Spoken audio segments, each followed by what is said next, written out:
मेरे सामने एक ऐसी पीढ़ी बैठी है जो जवान है। मुझे आशीर्वचन के लिए बुलाया तो है, लेकिन मुझे पता नहीं कि लड़की आंख मारे के बाद मेरे आशीर्वचन पसंद आएंगे कि नहीं आएंगे। अच्छा, ताली बज रही है, इसका मतलब मन में थी ये बात। ताली भी दो तरीके से बजती है। मैं तो ऐसे जब स्कूल में बैठता था और 6 फीट का कोई नेता आता था तो हम लोग तो उसको बैठाने के लिए बजाते थे, लेकिन मैं बैठूंगा नहीं, क्योंकि मुझे पवन जी और श्याम जी ने वाकई आशीर्वचन के लिए बुलाया है। आज इस डोगमा सॉफ्ट लिमिटेड के इस 9वें वार्षिक उत्सव के अवसर पर यहाँ पर उपस्थित सभी हमारे सम्मानीय अतिथिगण और बहुत दूर दूर से पधारे हुए सभी इस डोगमा सॉफ्ट से जुड़े हुए तमाम वो सब लोग जिन्होंने अपने हुनर से अपने रोजगार की और समाज में अपने मान प्रतिष्ठा का मार्ग प्रशस्त किया है, ऐसे तमाम वो नौजवान और इससे जुड़े हुए तमाम सब लोग जिन्होंने इस डोगमा सॉफ्ट को पैदा होने से लेकर और 9 साल तक की अनवरत यात्रा को नजदीक से देखा है। मैं भी सारे काम छोड़ के भाई पवन और श्याम के लिए इसलिए आया हूं।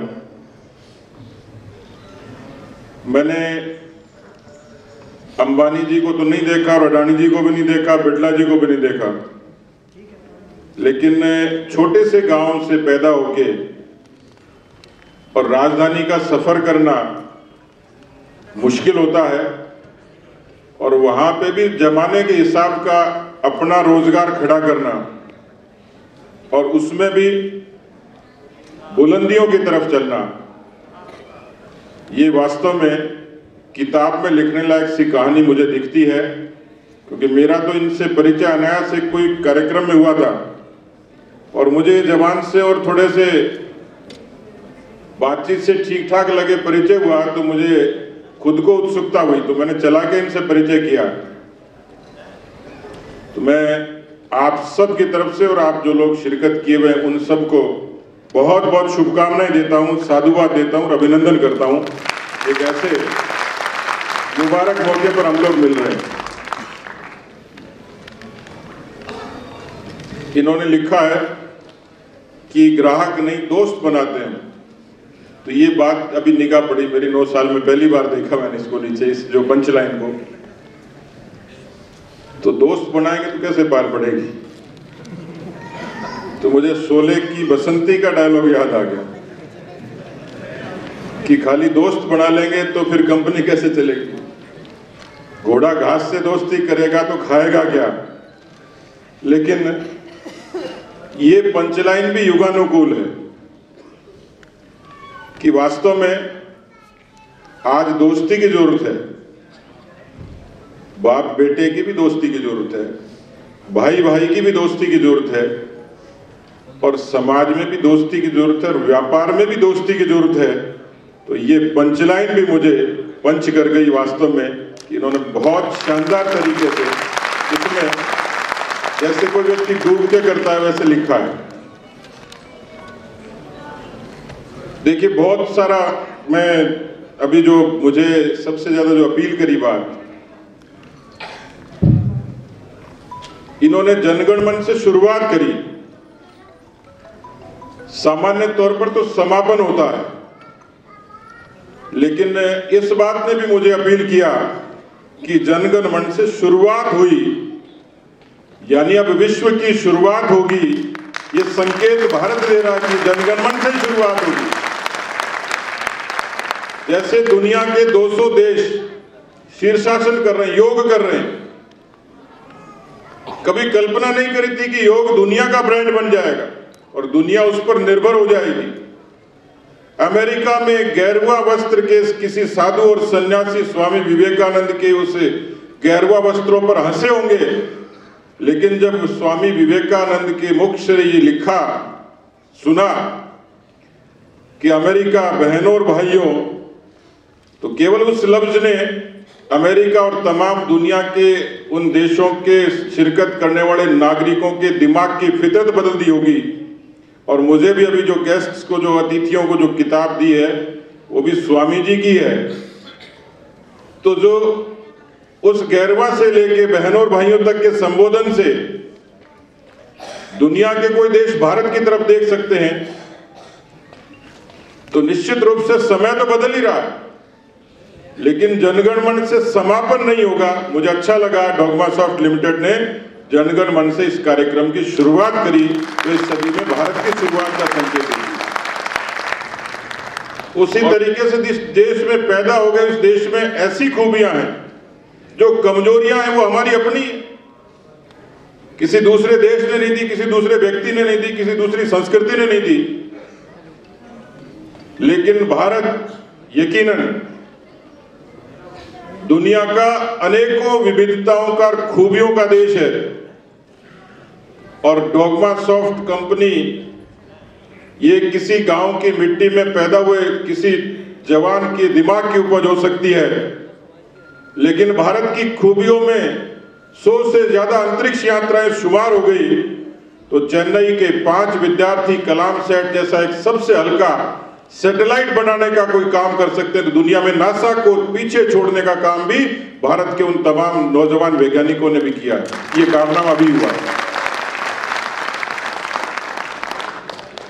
इसलिए खूब सारी खूबियां हैं, विविधताएं हैं, विभिन्नताएं हैं, जातियां हैं, भाषाएं हैं, बोलियां हैं, चुनौतियां भी कम नहीं। उन अनेक चुनौतियों में एक चुनौती है रोजगार की, जो आज किसी पैदा होते नौजवान के सामने बिल्कुल एक चुनौती के रूप में खड़ी हो जाती है। सरकारों की अपनी मर्यादाएं, लेकिन हमारे एक धारणा है कि नौकरी चाहिए तो सरकारी चाहिए, उसके बिना पार पड़ती नहीं है। मैं राजनीति का आदमी हूं, तो मैं एक फिल्म देखने गया, नायक, अनिल कपूर जी। आपने भी कईयों ने देखी होगी, यहां ही गर्दन हिला रहे। बड़ा जोरदार किस्सा है। नायक अनिल कपूर हीरोइन से प्रेम करता है और हीरोइन के पिताजी के पास जाता है कि मैं आपकी लड़की को प्रेम करता हूं, शादी करना चाहता हूं। तो लड़की के पिताजी पूछते हैं, भाई करता क्या है? बोला, जी मैं चीफ मिनिस्टर हूं।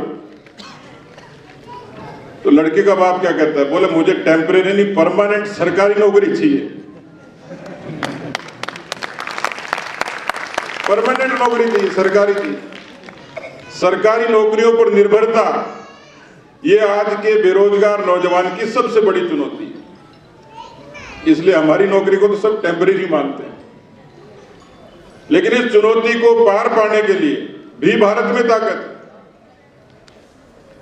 जिस देश के नौजवान, मैं भी एक दिन देख रहा था, अमेरिका का राष्ट्रपति, दुनिया के इतने बड़े पूंजीपति देश का राष्ट्रपति, इतने विकसित देश का राष्ट्रपति अमेरिका के विद्यार्थियों को संबोधित करते हुए क्या कह रहा था कि अमेरिका के विद्यार्थियों सावधान हो जाओ, हिंदुस्तान के विद्यार्थी आ रहे हैं।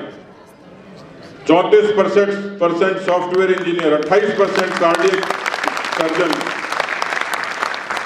इतने सारे प्रतिभा के लोग दुनिया में फैले हुए। किस लिए? कि उनमें हुनर है। ये अरब बिखर गया होता कभी खड़ा ही नहीं होता, इसकी इमारत खड़ी नहीं होती अरब देशों में यदि भारत के किसी मजदूर के हाथ नहीं लगे होते, किसी फॉरमैन के हाथ नहीं लगे होते। इतना बड़ा मानव संसाधन, लेकिन मानसिकता, सरकारी नौकरी पर निर्भरता एक चुनौती है। लेकिन जैसे देश के प्रधानमंत्री जी ने कहा कि भारत के इन करोड़ों नौजवानों के हाथों में वो ताकत है कि जो खुद को भी साबित कर सकते हैं, परिवार को भी खड़ा कर सकते हैं, समाज और देश को भी तरक्की के रास्ते पर ले जा सकते हैं। इसलिए सरकारी नौकरियों की अंधी दौड़ को खत्म करके जो व्यक्ति, जो नौजवान